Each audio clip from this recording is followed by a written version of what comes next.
Di sebuah sekolah rendah, lahirlah generasi digital. Mereka pantas, mereka bijak, tetapi adakah mereka benar-benar menggunakan teknologi dengan betul?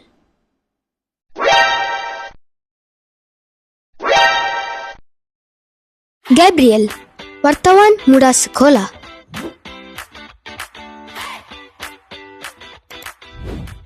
Jom kita tanya pada murid. Yoga, rakan yang penuh cabaran. Minat teknologi tetapi sering tersasar. Kerja rumah? Itu cerita lain. Yoga, bagaimana kamu guna teknologi untuk belajar? Ya, saya guna telefon setiap hari.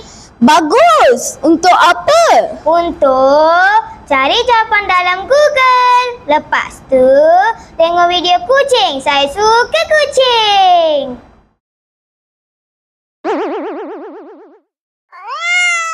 Janani, menggunakan teknologi dengan bijak untuk menambah ilmu dan berjaya.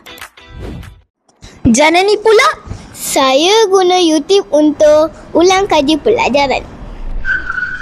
Saya guna YouTube juga. Tapi awak tengok apa?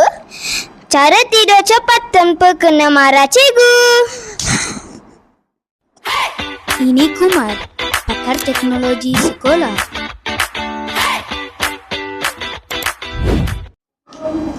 Kumar, apa kelebihan teknologi? Teknologi membantu kita belajar dengan cepat. Semua maklumat menjadi.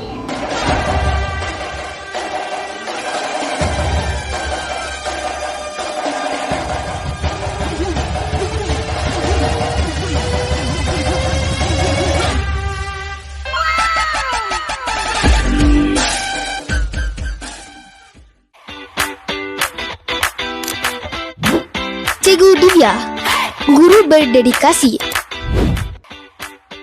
Hello, saya Roboto. Saya boleh jawab semua soalan. Bagus. Cuba jawab soalan ini. Kenapa Yoga selalu tak siap kerja rumah?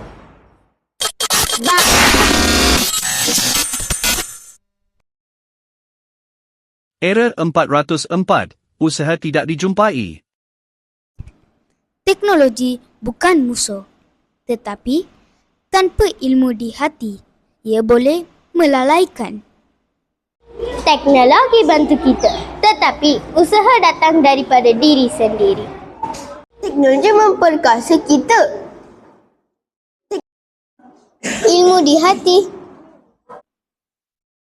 Adakah yoga telah berubah? Ya, saya guna teknologi untuk belajar sekarang.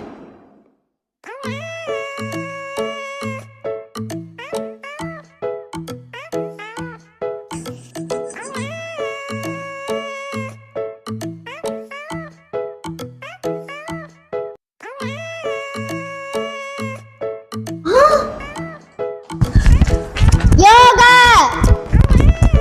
Ini kajian! Kajian hiburan!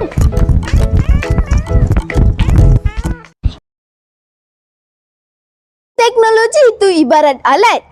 Ia boleh membina masa depan atau melalaikan kita.